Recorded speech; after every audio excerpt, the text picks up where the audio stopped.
PRS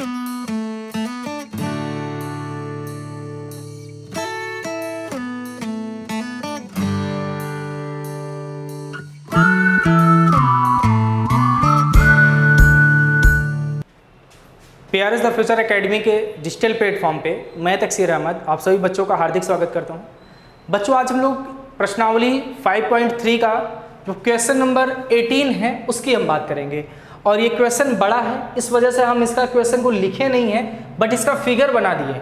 okay, तो आप लोग अपना बुक लेकर बैठिए और बुक में देखिए क्वेश्चन क्या है। हम क्वेश्चन को देखिए पढ़ रहे हैं। क्या क्वेश्चन है कि केंद्र ए से प्रारंभ करते हुए बारी बारी से केंद्रों ए और बी को लेते हुए त्रिज्याएं 0.5 सेंटीमीटर, 1 सेंटीमीटर, 1.5 सेंटीमीटर और 2 सेंटीमीटर वाले उत्तरोत्तर अर्धवृत्तों को खींचकर एक सर्पिल बनाया गया है, जैसा कि आकृति 5.4 में इस आकृति में दिखाया गया है। 13 क्रमागत अर्धवृत्तों से बने इस सर्पिल की कुल लंबाई क्या है? उसमें कितने सर्किल हैं? 13 अर्ध सर्किल हैं। कितने टर्म हैं? 13 अर्ध सर्किल हैं। तो आपको क्या बताना क्या है कि कुल लंबाई बतानी है, आपको लंबाई बतानी है। पहली चीज आप समझिएगा, इसमें यह बोला है कि आपको दो चीजें दी गई हैं, ए और बी। एक बार क्या होता है, यह अर्धवृत्त है ए से लेकर बी तक, ये देख रहे हैं ना, ये जो चीज जो L1 है, यहां पर देखिए जो L1 है वो सेंटर A को लेकर बनाया गया अर्धवृत्त है। यहां पर यही बात बोला गया है। एक बार क्वेश्चन में यह है कि एक बार सेंटर A को लेकर अर्धवृत्त बनाया गया है, एक बार सेंटर B को लेकर के अर्धवृत्त बनाया गया है। ऐसे ही एक बार A एक बार B। देखिए L1 जो बनाया गया वो सेंटर A को लेकर बनाया गया है। जो L2 अर्धवृत्त बनाया गया है, L2 का मतलब केवल इसकी बात कर रहा है, तो ये किसको सेंटर लेकर बनाया गया है? B को। फिर जो L3 बनाया गया है वो किसको सेंटर लेकर बनाया गया है? A को। एक बार A एक बार B, इसका मतलब जो L4 आएगा वो किसको सेंटर लेकर बनाया गया है? B को। इसके बाद जो L5 आएगा वो किसको सेंटर लेकर बनाएगा? A को। L6 B को, L7 A को, L8 A को। ऐसे करते करते वो कितने मतलब कितने सर्किल बना रहा है, कितने अर्धवृत्त बना रहा है? 13 अर्धवृत्त बना रहा है। तो उन 13 अर्धवृत्तों की हमको लंबाई निकालना है। क्या निकालना है? लंबाई निकालना है। उम्मीद है क्वेश्चन जो दिया गया है वो आपको समझ में आ गया है। 13 अर्धवृत्त है, उन्हीं 13 अर्धवृत्त का क्या निकालना है? हमको लंबाई निकालना है। तो अर्धवृत्त क्या होता है? जैसे ये देखिए, ये आपका एक पूरा वृत्त होता है, ये पूरा वृत्त होता है ना। इसको अगर हम क्या करें, आधे पार्ट से काट दें, क्या करें? आधे पार्ट से अगर इसको हम डिवाइड कर दें, मतलब इसको हम गायब कर दें, इसको हम क्या कर दे रहे हैं? गायब कर दे रहे हैं। तो हमारे जो ये आकृति बच रही है इसी को हम बोलते हैं अर्धवृत्त। ओके, चलिए, इसका अर्धवृत्त का कोई सेंटर होता है, वृत्त का कोई सेंटर होगा, जो वृत्त का सेंटर होता है वही अर्धवृत्त का है। तो ये हो गया। अब यहां से यहां तक का जो डिस्टेंस होगा वो रेडियस कहलाती है। यहां से इस बिंदु तक के डिस्टेंस को रेडियस बोलते हैं, इस बिंदु से इस बिंदु तक के डिस्टेंस को रेडियस बोलते हैं। इतना तो आपको पता ही है, ठीक है। अब यहां पर समझना क्या है, हमको क्या निकालना है? वो जो सर्पिल है उनकी लंबाई निकालना है। तो सबसे पहले हमको जो वृत्त की लंबाई होती है, वृत्त की लंबाई बोले तो ये पूरा जो वृत्त बनाए थे ना, यही वृत्त की लंबाई होगी, जिसको वृत्त की परिधि भी बोलते हैं। जैसे हमको यहां से यहां तक की लंबाई चाहिए, तो क्या करेंगे? इस यहां से चलना स्टार्ट करेंगे और जितना डिस्टेंस हमने कवर किया है वही इसकी लंबाई हो जाएगी। तो आप सूत्र आपको अच्छे से पता है कि जो वृत्त की लंबाई होती है या जो वृत्त की परिधि होती है उसका फार्मूला क्या होता है? 2πr। ये किसका होता है? वृत्त का होता है। लेकिन हमको यहाँ वृत्त नहीं चाहिए, हमको क्या चाहिए? यहाँ पे हर अर्धवृत्त बन रहा है। देखिए, एक अर्धवृत्त ये बना है, एक अर्धवृत्त ये बना है, ये फिर एक अर्धवृत्त बना है, ये अर्धवृत्त बना है। ऐसे करते करते 13 अर्धवृत्त बने हैं। तो हमको वृत्त की लंबाई नहीं चाहिए, हमको अर्धवृत्त की चाहिए। किसकी? अर्धवृत्त की। तो जब अर्धवृत्त की लंबाई निकालेंगे तो अर्धवृत्त की लंबाई क्या हो जाएगी? अगर वृत्त की लंबाई है 2πr, तो अर्धवृत्त क्या होगा? उसका आधा होगा। तो इसका आधा करेंगे तो 2 से भाग दे देंगे, 2 से भाग करेंगे तो बचेगा कितना? πr। इसका मतलब एक चीज निकल गई कि जो अर्धवृत्त की लंबाई आएगी यहां से लेकर यहां तक वो किस सूत्र से होगी? πr, मतलब πr। अब यहां पर अगर आप ध्यान से देखेंगे तो r का मान सभी में दिया है। देखिए पहले के लिए r का मान 0.5 सेंटीमीटर है, दूसरे के लिए 1 सेंटीमीटर है, तीसरे के लिए 1.5 है और अगले के लिए 2 है, 2.5 है, 3 है, ऐसे करते करते ये बनाया गया है। तब देखिए अब इतना समझ गए ना, अब कैसे करना है। यहां पर देखिए लिखेंगे पहले अर्धवृत्त की लंबाई, क्या, पहले अर्धवृत्त की लंबाई। चलिए पहले अर्धवृत्त की लंबाई बोले तो L1 की बात कर रहा है। किसकी? L1 की। L1 की हम बात कर रहे हैं, तो L1 की बात कर रहे हैं तो सूत्र होता है पाई आर। सूत्र क्या होता है? पाई आर। तो अब इसके लिए जो त्रिज्या हम मानेंगे वो R1 मान लेते हैं, तो इसको मानेंगे पाई R1। अब देखिए यहाँ पे पाई का मान तो कुछ है नहीं, यहाँ पे अभी पाई का मान रखना नहीं है, पाई को पाई रख देते हैं। R1 का मान क्या है? पहली जो त्रिज्या है यहां से लेकर यहां तक वो आपके बुक में दिया गया है, साफ साफ लिखा गया है। ए और बी को लेते हुए त्रिज्या है 0.5 सेंटीमीटर। जो पहली त्रिज्या है वो कितनी है? 0.5 सेंटीमीटर। तो ये हो गया हमारा, सब सेंटीमीटर है, लास्ट में हम सेंटीमीटर लगा लेंगे। ये पहले अर्धवृत्त की लंबाई होगी, ठीक है। इसी प्रकार हम क्या निकालेंगे? दूसरे अर्धवृत्त की लंबाई, इसको हम L2 से डिनोट करेंगे और फार्मूला वही रहेगा पाई, बस R1 की जगह पे क्या हो जाएगा? R2 हो जाएगा, ठीक है। पाई तो पाई ही रहेगा और यहां पर R2 का मान देखिए, दूसरी त्रिज्या कितनी दी गई? 1 सेंटीमीटर, तो यहां पर 1 करेंगे तो इसका मल्टीप्लाई करने पर पाई ही रहेगा। ओके, ये L2 की बात होगी। ऐसे ही निकालेंगे तीसरे के लिए, तीसरे अर्धवृत्त की लंबाई बोले तो L3 के लिए निकालेंगे तो पाई R3 होगा, पाई R3। तो पाई का मान तो पाई ही रहेगा, R3 का मान कितना है? 1.5 सेंटीमीटर, तो मल्टीप्लाई 1.5 सेंटीमीटर रख दिया। ऐसे ही L4 की भी निकल जाएगी, ठीक। अब यहां अगर आप ध्यान से देखेंगे तो आपको एक सीरीज बनती जा रही है, ये और डॉट डॉट कितने पदों तक जाना है? कितनी अर्धवृत्त है? 13 अर्धवृत्त है ना, तो n का मान कितना हो जाएगा? 13 आ जाएगा। अब उसको हम हटा रहे हैं, उसको आप नोट कर लीजिएगा, आपको समझना होगा तो इस चीज को, इस फार्मूले को तुरंत लिख लीजिए आप लोग, फिर हम इसको इरेज करें। करिए इसको। चलिए अब देखिए यहां पर समझिए, यहां पर एक सीरीज बन रही है। पहली सीरीज क्या बन रही है? अतः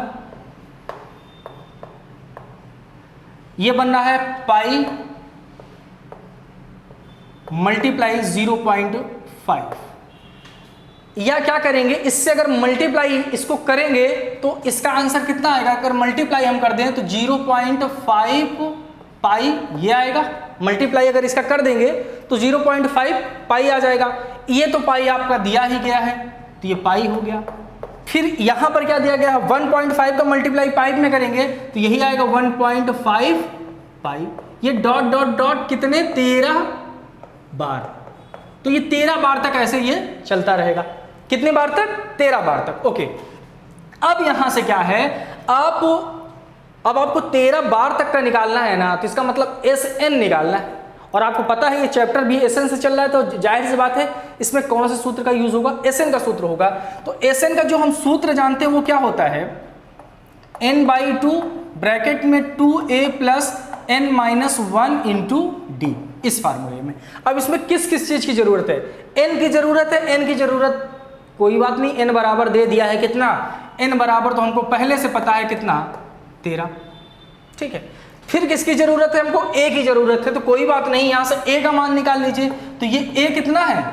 a बोले तो प्रथम पद, और प्रथम पद कितना दिया गया है? 0.5 पाई, सही है। उसके बाद देखिए, उसके बाद a निकल गया, n निकल गया, d का मान चाहिए तो d का मान भी निकाल लीजिए सर्वांतर। तो d का मान कैसे निकलता है? a2 - a1 से, तो a का है पाई, माइनस करना है 0.5 पाई। अब यहां पर 1 पाई है और 0.5 का मतलब होता है आधा पाई। 1 पाई में से 0.5 पाई अगर माइनस करेंगे तो आंसर क्या आ जाएगा दोस्तों? आंसर आएगा 0.5 पाई। ये 1 पाई है, यहां पर कुछ नहीं है तो यहां पर 1 है। 1 में से जब 0.5 को माइनस करेंगे तो 0.5 पे आएगा और पाई की जगह पे पाई आ जाएगा। चलिए, तो हमको डायरेक्ट आप क्या कर देना, एस एन के फॉर्म में रख के सॉल्व कर दीजिए। तो एस एन बराबर S N equal n/2 bracket में 2a plus n-1 into D. चलिए, तो n की जगह पे यहाँ पे कितना होगा? 13 होगा, तो 13/2 करेंगे। यहाँ पे 2a का मान यहाँ से देखिए, a का मान है 0.05 पाई, ठीक है। प्लस है, आप प्लस लगा दीजिए। n का मान कितना है? 13-1 और d का मान अभी कितना हमने निकाला है? d का मान भी निकाला है कितना? 0.5 पाई। तो ये निकालेंगे 0.5 पाई। ठीक, देख लीजिए। अब इसको आगे सॉल्व करिए। तो ये 13/2 रहेगा यहाँ पे। अगर इसका मल्टीप्लाई आप करेंगे, 2 का मल्टीप्लाई अगर 0.5 में करेंगे तो आंसर इसका आएगा 1। सब मल्टीप्लाई करके देख लीजिए। यहाँ पे 0.5 दिया गया, इसका मल्टीप्लाई 2 से करेंगे तो 5 दूनी 10, 10 का 0 1 कैरी, इससे मल्टीप्लाई होगा तो कोई मतलब नहीं है, तो ये कितना आएगा? 10 आ जाएगा। और 1 नंबर बाद पॉइंट है तो यहाँ लगाएंगे तो इसका आंसर कितना आएगा? केवल 1 आएगा। और 1 का मल्टीप्लाई जब पाई में करेंगे दोस्तों तो कितना आएगा? केवल पाई ही आएगा। तो इसका मल्टीप्लाई इसमें करने पर आएगा, ये रियल में आएगा 1 पाई। ये कितना आएगा? 1 पाई। 1 पाई आएगा। और 1 का जब मल्टीप्लाई पाई में होगा तो पाई हो जाएगा, इसलिए 1 लिखेंगे नहीं, केवल हम पाई लिखेंगे, ठीक है। प्लस है, आप प्लस लगा दीजिए। और 13 में से 1 निकलेगा तो 12 आएगा। 12 मल्टीप्लाई यहाँ पे देखिए कितना है? 0.5 पाई। इनको भी भाई साहब को ऐसे लिख दीजिए आप। चलिए अब आगे सॉल्व करते हैं।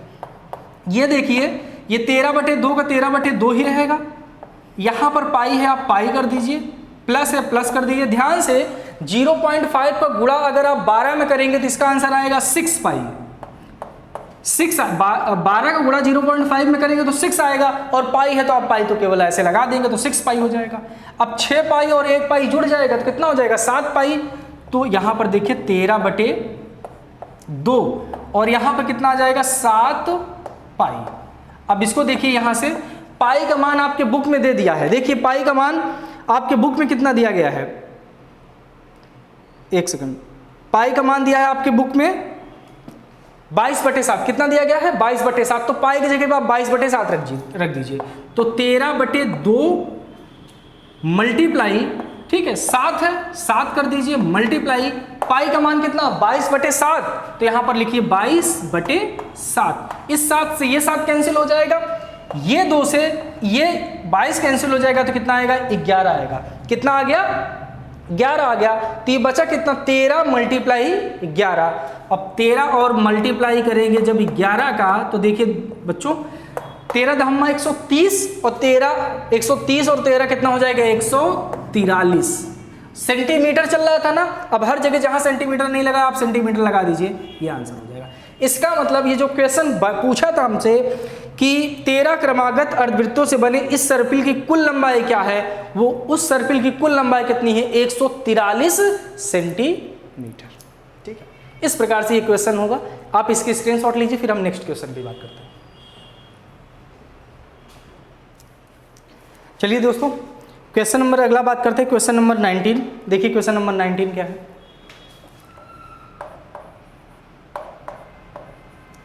ये भी क्वेश्चन बड़ा है, इस वजह से इसको बोर्ड में नहीं लिखे हैं, आप अपनी बुक में देखिए। इसमें दिया गया है 200 लट्ठों को डेयरी के रूप में इस प्रकार रखा जाता है कि सबसे नीचे वाली पंक्ति में 20 लट्ठे आते हैं। अब जहाँ पे लट्ठे रखे जाते हैं आप समझ सकते हैं, जहाँ पे पेड़ नहीं रखे जाते, पेड़ जो काटे जाते हैं उनको रखे जाते हैं, वही आप समझिएगा। सबसे नीचे क्या करते हैं? 20 लट्ठों को रखते हैं। उसके अगली पंक्ति में कितनी है? 19 है। उसके अगली पंक्ति में 18 है।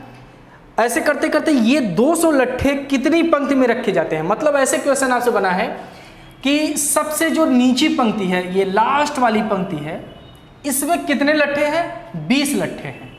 कितने हैं? 20 लट्ठे इसमें रखे गए। इस पंक्ति की बात करिए, सबसे नीचे वाली पंक्ति है, इसमें 20 लट्ठे रखे गए हैं। अगर इससे ऊपर वाली पंक्ति की बात किया जा रहा है, अगर इससे ऊपर वाली पंक्ति की हम बात करें तो इसमें कितने लट्ठे रखे जा रहे हैं? 19 लट्ठे। कितने? 19 लट्ठे रखे जा रहे हैं। इससे ऊपर की बात करेंगे तो कितने? 18। इससे ऊपर की बात करेंगे तो 17, 16, 15, कुछ इस प्रकार से लट्ठों को रखा जा रहा है। तो यहां पर 19, 20, 19, 18, 17, 16 ये ऐसे करके लट्ठों को रखा जा रहा है। तो वही पूछा है कि कितनी पंक्तियां बनेंगी, कितनी पंक्तियां बनेंगी 200 लट्ठे रखने के लिए। मतलब उसको टोटल 200 लट्ठे रखना है और वो पूछ रहा है कि कितनी पंक्तियां बनेंगी। मतलब जाहिर सी बात है कितनी पंक्तियां बनेंगी, n का मान आपको निकालना है। तो यहां पर देखिए एक सीरीज बन रही है। तो यहां पर आप कुछ इस प्रकार से लिख सकते हैं, पहली पंक्ति में लट्ठों की संख्या, लट्ठों की संख्या, पहली पंक्ति में जो लट्ठों की संख्या होगी वो कितनी है? 20 है। पहली पंक्ति में लट्ठों की संख्या 20 है। फिर कैसी है? दूसरी पंक्ति में लट्ठों की संख्या कितनी है? 19 है। फिर बात कर रहे हैं तीसरी पंक्ति में, तीसरी पंक्ति में लट्ठों की संख्या 20, 19, 18 ये इस प्रकार से बनता हुआ चला जा रहा है। कितने पदों तक नहीं पता है। और लास्ट में ये जो टोटल ये 20, 19, 18 इसको अगर ऐड करते जाएं तो टोटल लट्ठे कितने हो जाने चाहिए? 200। जैसे ही 200 हो जाएगा, जिस पंक्ति में 200 हो जाएगा वहीं पर हमको स्टॉप कर देना है। या ये बोले तो हमारे पास तो टोटल 200 लट्ठे ही हैं जिनको हमको पंक्तियों में रखना है, हमें पंक्तियों की संख्या चाहिए। तो यहां पर एक प्रकार से एक समांतर श्रेणी बन रही है कि नहीं? अतः AP इक्वल, यहां पर लिख दीजिए अतः AP इक्वल, AP कैसे आ रहे? 20, 19, 18 यही आ रहा है। तो 20, 19, 18 डॉट डॉट डॉट कितनी बार पता नहीं है? n बार। मतलब अब इसमें n का मान निकालना है। तो यहां से देखिए अब टोटल लट्ठे कितने हैं? 200। तो जाहिर सी बात है टोटल लट्ठे 200 है ना, तो वो Sn का मान दिया है। तो वहां पर Sn, अब यहां पे जो जो दिया है उसको लिख लीजिए। Sn बराबर दे दिया है 200। फिर प्रथम पद, अब Sn दे दिया है तो जाहिर सी बात है Sn का सूत्र लगेगा। जैसे अभी क्वेश्चन नंबर 18 किया तो वैसे ही। तो Sn का मान दे दिया है 200। A का मान कितना दिया है? A का मान यहां से दे दिया है 20 कर दीजिए। उसके बाद और क्या चाहिए हमको? n का तो मान निकालना है, इसलिए n तो हमको पता नहीं है। और हमको क्या जानना है? d जानना है।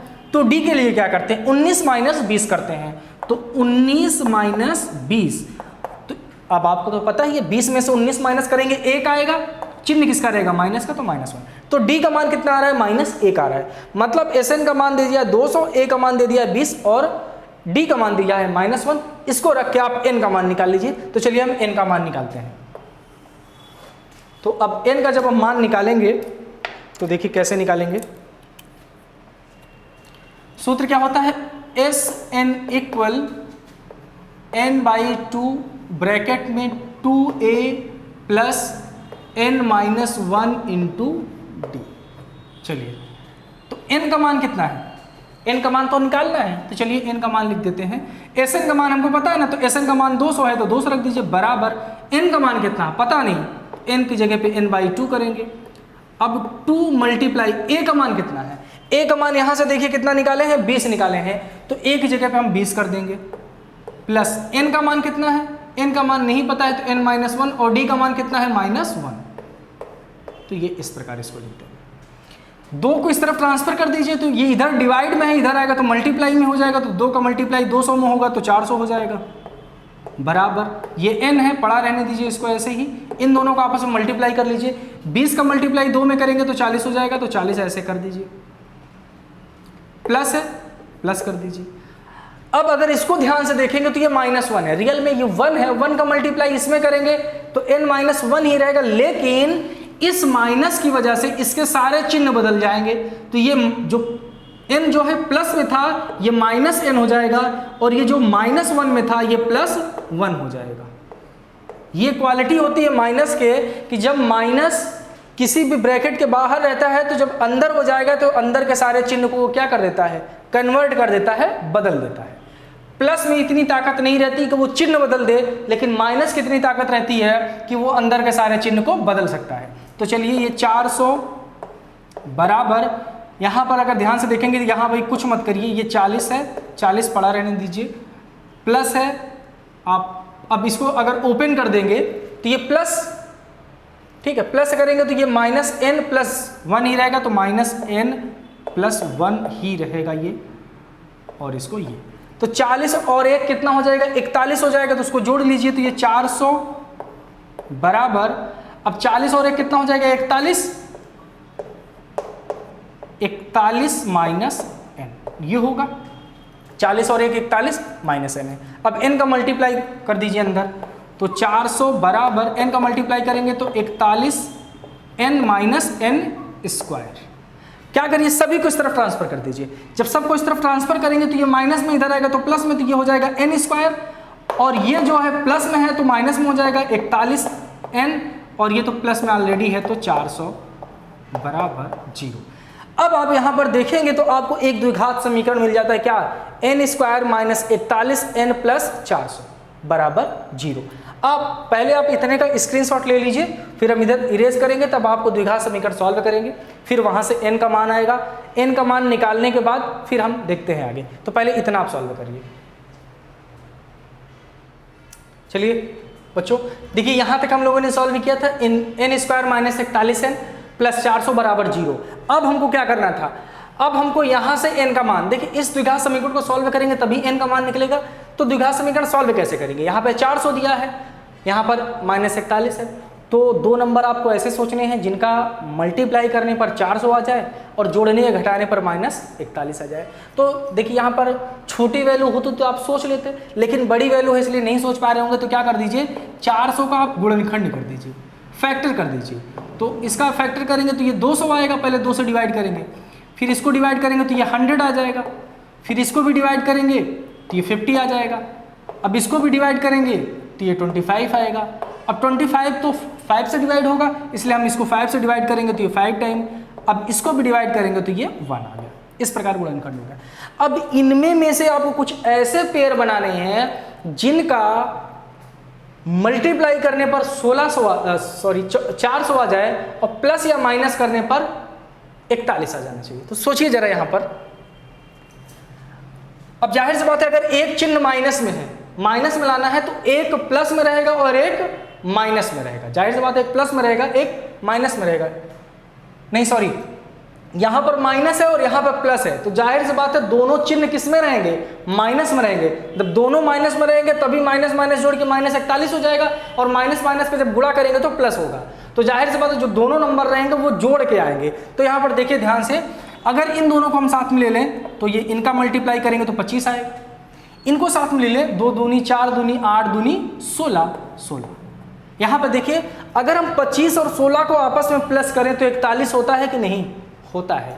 कैसे, 5 6 11 का 1 कैरी करेंगे, 1 1 2 और 2 2 4, 41 आ जाएगा। और 25 और 16 को मल्टीप्लाई करेंगे बच्चों तो भी कितना आएगा, 400 आ जाएगा। इसका मतलब वो दो नंबर कौन कौन से होंगे, 16 और 25 होंगे। ओके, तो यहाँ पर वही चीज लिख दीजिए। तो यहाँ पर लिखेंगे n स्क्वायर, और देखिए दोनों चिन्ह माइनस में रहेंगे तभी माइनस माइनस जाके लास्ट में प्लस हो जाएगा, और ये भी माइनस में और ये भी माइनस में, माइनस माइनस जुड़ के -41 होगा। ठीक है, तो n स्क्वायर माइनस 25n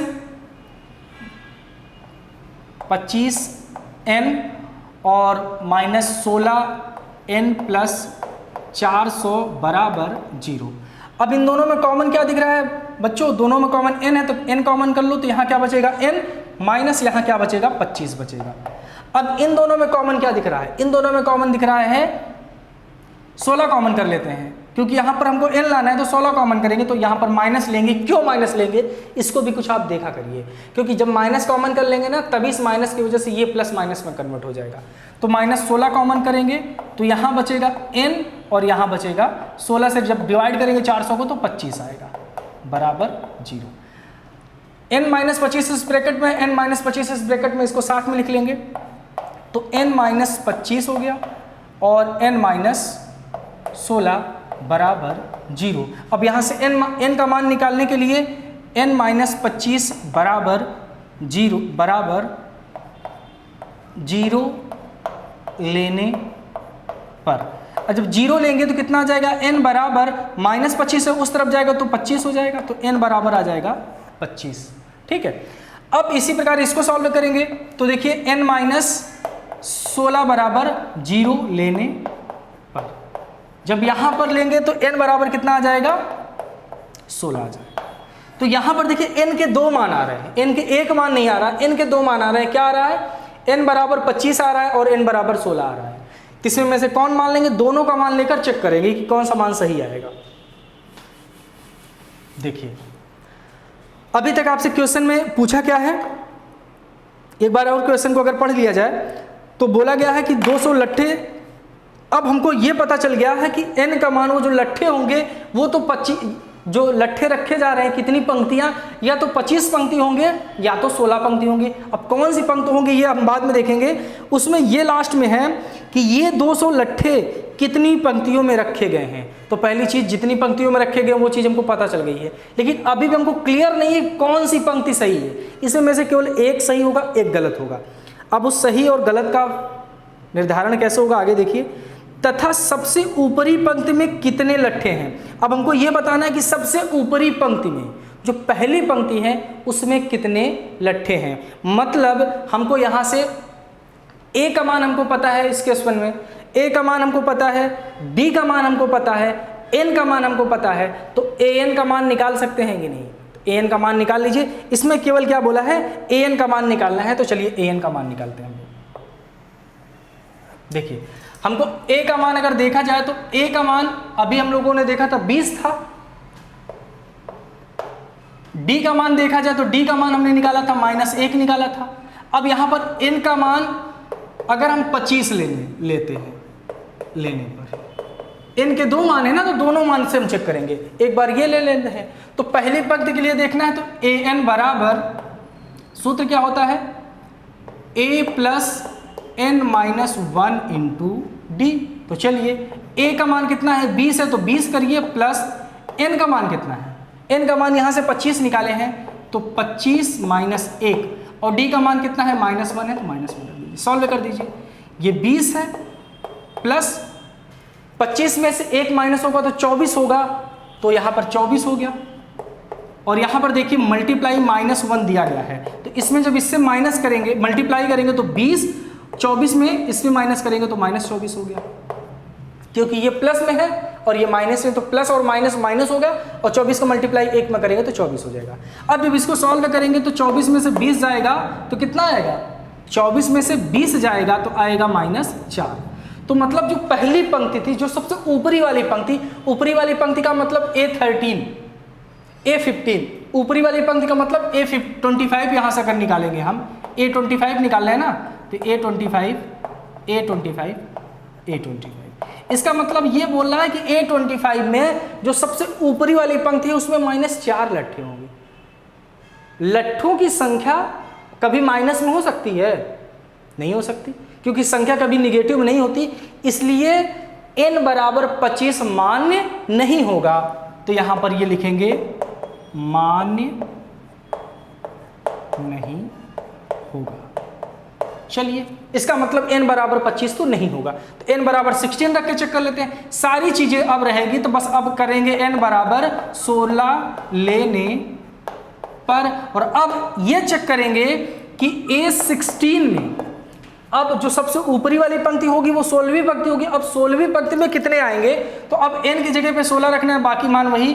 तो a का मान 20 है तो 20 प्लस 16 -1, और d का मान -1 है तो 1 कर देंगे। यही मान उठा के यहाँ पर केवल 25 की जगह पर हमने 16 कर दिया। अब इसको सॉल्व करिए, ये होगा 20 प्लस 16 में से 1 माइनस होगा 15 आएगा, तो 15 और यहाँ पर मल्टीप्लाई -1 दिया है बराबर 20 प्लस और माइनस हो जाएगा माइनस, और 15 का मल्टीप्लाई 1 में करेंगे तो 15 हो जाएगा।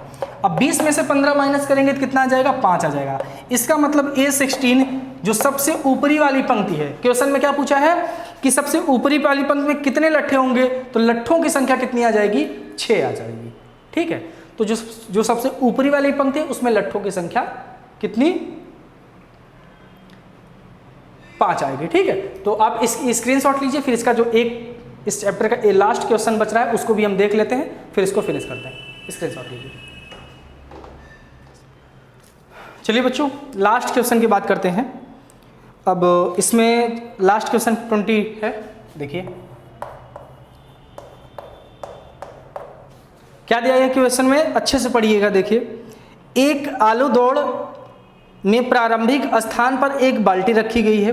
कोई आलू दौड़ प्रतियोगिता है, जैसे आप लोग स्कूल में आपके यहाँ प्रतियोगिता होती रहती है ना रनिंग की, तो उसमें क्या है, आलू दौड़, मतलब एक जगह पे आलू रखा है, उसी के लिए दौड़ना है। कैसे, जैसे जो पहले आलू से 5 किलोमीटर की दूरी पर रखी है, पहले से 5 तथा अन्य आलुओं को एक सीधी रेखा में परस्पर 3 मीटर की दूरियों पर रखा गया है। इस रेखा पर 10 आलू रखे गए हैं। क्या करना है कि पहली बात तो ये बोला है कि एक रेखा है, मतलब यहाँ पर एक बाल्टी रखी गई है।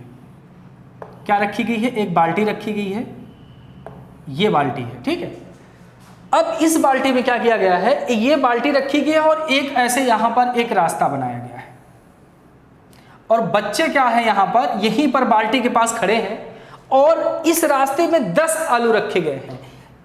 कितने आलू, 10 आलू। और जो यहां से देखेंगे, यहां से यहां पर मान लीजिए पहला आलू है, और यहां से लेकर पहले आलू तक की जो डिस्टेंस है, जो दूरी है, वो कितनी है, 5 मीटर है कि सेंटीमीटर, 5 मीटर में है। कितनी है, 5 मीटर है। मतलब बाल्टी से यहां पे पहला आलू क्या है, यहां पर पहला आलू रखा गया है, पहला आलू 5 मीटर पे। उसके बाद एक निरंतर एक सीरीज में 3-3 मीटर की डिस्टेंस पर, कितने मीटर की डिस्टेंस पर, 3-3 मीटर की डिस्टेंस पर आलू रखे गए हैं, 3-3 मीटर की डिस्टेंस पर। और टोटल कितने आलू रखे गए हैं, 10 आलू रखे गए हैं। 3-3 मीटर की डिस्टेंस पर करते हुए 10 आलू, तो ये भी 3 मीटर, यहां से यहां तक 3 मीटर, यहां से यहां तक 3 मीटर, यहां से यहां तक 3 मीटर, ऐसे करते करते कितने आलू, 10 आलू रखे गए हैं। ये क्वेश्चन में बोला है। उसके बाद क्या है, प्रत्येक प्रतियोगी बाल्टी से चलना प्रारंभ करता है, मतलब यहां से चलना वो प्रारंभ करता है, बाल्टी से प्रारंभ करता है, निकटतम आलू को उठाती है। मतलब यहां से दौड़ना स्टार्ट करते हैं और सबसे पहले जो आलू रहेगा उसको उठाएगा, सबसे पहले जो आलू रहेगा उसको उठाएगा।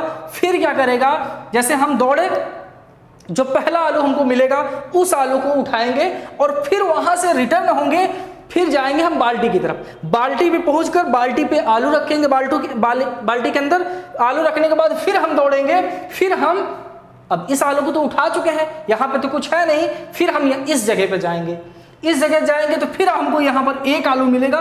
फिर इस पोजीशन से हमको उल्टा वापस यहाँ रिटर्न आना है, फिर बाल्टी में आलू डालना है, फिर यहाँ से दौड़ना है, फिर यहाँ तक जाना है, फिर यहाँ से आलू उठाना है, फिर वापस रिटर्न यहाँ आना है, यहाँ पे डालना है।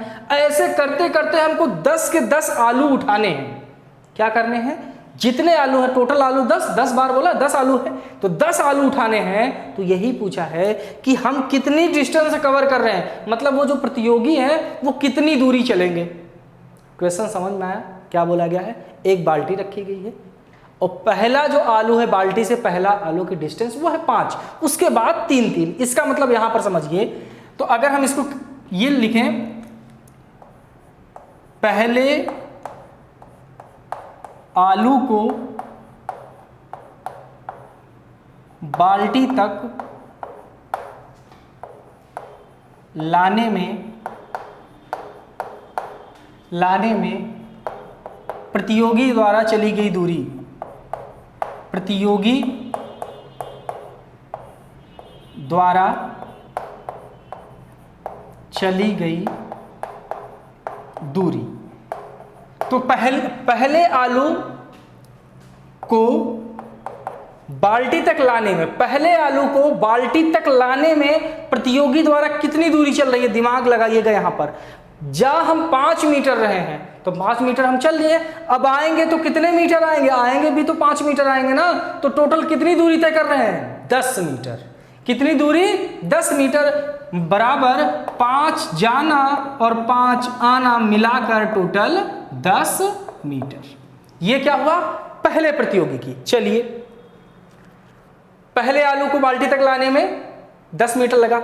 अब दूसरे आलू को लाएंगे तो चलिए भैया दूसरे आलू को भी ला लेते हैं। दूसरे आलू को बाल्टी, मतलब सारी चीजें यही लिख देना है, बस यहां पहले की जगह पे दूसरे कर देना है। आलू को बाल्टी तक लाने में प्रतियोगी द्वारा चली गई दूरी बराबर कितनी होगी, अब यहां समझना है। हम दूसरा आलू यहां पर रखा गया है, तो पहली चीज ये जाना, यहां से लेकर यहां तक की डिस्टेंस कितनी है, सॉरी यहां से लेकर यहां तक की डिस्टेंस 10 हम निकाल चुके हैं। इसका मतलब यहां से लेकर यहां तक की डिस्टेंस 3 है, 3 आना और 3 जाना बोले तो 6। 10 पहले ही हम निकाल चुके हैं, अब 3 जा रहे हैं और 3 ही मीटर आ रहे हैं, मतलब 3 जाना और 3 आना मिलाकर टोटल कितना हो रहा है, 10 3 13 3 16 मीटर। आप इसको ऐसे भी समझ सकते हैं। अब चलिए यहां से ना समझिए, यहां समझ लिए, यहां से आप चलना स्टार्ट करते हैं। अब यहां तो रुकना नहीं, आपको यहां रुकना है, तो टोटल दूरी कितनी हो जाएगी यहां से लेकर यहां तक, यहां से लेकर यहां तक 5 है और यहां से 3 है, तो 5 और 3 कितना हो जाएगा, 8, मतलब जाना 8 और आना 8 मिलाकर 16 ही तो होता है। तो चाहे आप ऐसे करिए या ऐसे करिए, चाहे ये कान पकड़िए या ये कान पकड़िए, बात बराबर है। ओके, चलिए तीसरे आलू की बात करते हैं।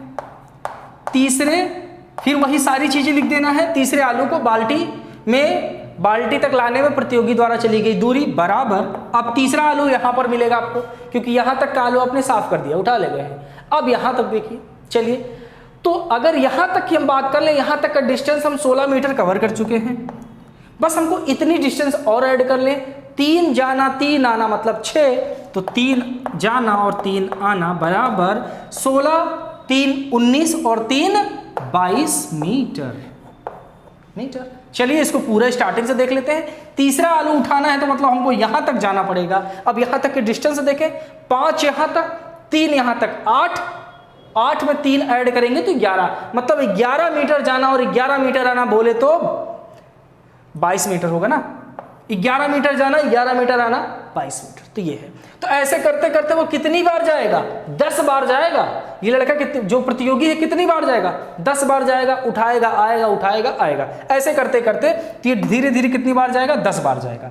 तो यहां पर देखेंगे एक सीरीज बन रही है, ये जो एपी की सीरीज बन रही है वो कैसी बन रही है, देखिए पहला है 10 मीटर, फिर कितनी है 16 मीटर, फिर कितनी आ रही है 22 मीटर। ऐसे करते करते करते कितनी बार, 10 बार जाएगा। कितनी बार जाना है उसको, 10 बार जाना है। तो हमको एस क्या निकालना है, टोटल दूरी कितना कवर करेगा। जैसे टोटल दूरी, इसका मतलब इसको भी ऐड करना पड़ेगा, इसको भी ऐड करना पड़ेगा, इसको भी ऐड करना पड़ेगा, मतलब जो 10 दूरी वो अलग अलग दौड़ेगा उसको क्या करना पड़ेगा, एक साथ जोड़ना पड़ेगा। तो हम जोड़ने के लिए सूत्र जानते हैं, एसएन का सूत्र, तो बस एसएन के सूत्र में रखना है। तो एसएन का फार्मूला क्या होता है, देखिए यहाँ पर एसएन बराबर होता है n/2 ब्रैकेट में 2a + n-1 इंटू डी, ये सूत्र होता है हमारा। तो इसमें हमको क्या क्या चाहिए, n का मान चाहिए, a का मान चाहिए, d का मान चाहिए। यहां से क्या क्या चीजें क्लियर है, a का मान, a बराबर क्या होता है, प्रथम पद होता है ना, तो यहां से देख लीजिए a बराबर प्रथम पद, तो a का मान 10 हो गया।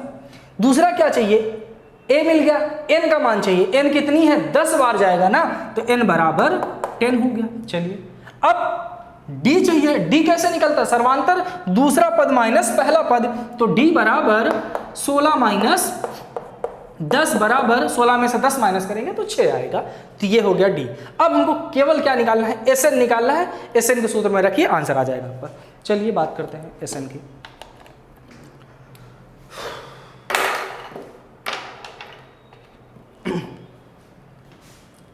सॉरी, चलिए यहां पर, अब यहां पर देखिए एसएन बराबर ये सूत्र है, तो एसएन बराबर n/2 ब्रैकेट में 2a plus n minus 1 into D ये दिया गया है। चलिए n का मान कितना है, n का मान हम निकाले हैं 10, तो n बराबर हो जाएगा 10/2। 2 मल्टीप्लाई a का मान कितना निकाले, a का मान 10 निकाले हैं, तो यहाँ भी रख दीजिए 10 प्लस n का मान कितना निकाले हैं, n का मान हम निकाले हैं यहाँ से, n का मान तो 10 यार जानते हैं ना क्या, 10 माइनस 1 और d का मान कितना है, d का मान 6 निकाले, तो इसमें रख दीजिए। तो जब इसमें रखेंगे तो ये 2 से कट जाएगा तो कितना आएगा, 5 आएगा। अब केवल मान आपको रखना है, सॉल्व कर देना है। चलिए अब 10 का मल्टीप्लाई 2 में करेंगे तो 20 हो जाएगा, क्योंकि 2a होता है, 2 मल्टीप्लाई a का मान 10, तो 20 प्लस 10 में n माइनस 1, n की जगह पे 10 में से 1 माइनस होगा 9 होगा, और 9 का मल्टीप्लाई जब 6 में करेंगे तो 9 छंग 54 हो जाएगा, ये हो जाएगा 54। समझ में आया। अब चलिए इन दोनों को आपस में जोड़ लीजिए, तो 5 मल्टीप्लाई अगर इनको आपस में ऐड करेंगे तो 4 और 0 4 हो जाएगा, 5 और 2 7 हो जाएगा, तो मतलब 74 आ गया। 54 और 20 को जोड़ेंगे तो 74। अब 5 का मल्टीप्लाई कर दीजिए, मल्टीप्लाई करेंगे तो 5 चौक 20, 20 का 0, 2 कैरी होगा, 5 7 35, 35 और 2 37 होगा, मतलब 370 ये किस में आएगा, मीटर में आएगा। तो मतलब इसका मतलब है जो प्रतियोगी है इसको 10 आलू उठाकर बाल्टी तक लाने में जो पूरी दूरी तय करेगा वो कितना करेगा, 370 मीटर। ये होगा आपका आंसर। तो एक्सरसाइज 5.3 कंप्लीट हो गया आपका, और आज हम इतना ही रखते हैं। बाकी जो बातें होंगी आपकी वो कल होगी, और एक्सरसाइज अब 5.4 ऐच्छिक की हम लोग बात करेंगे, और इसको भी जल्दी हम कंप्लीट करेंगे। आप स्क्रीनशॉट लीजिए, और जो नए बच्चे हैं जिनको नहीं अभी तक पहली क्लास है, वो प्लेलिस्ट में जाकर क्लास 10th के हाई स्कूल के जितने भी इससे पहले के चैप्टर्स हैं उनको कवर करा दिया गया है एक एक क्वेश्चन के साथ, तो उसको आप जाकर प्लेलिस्ट में देख सकते हैं। चलिए बच्चों, थैंक यू।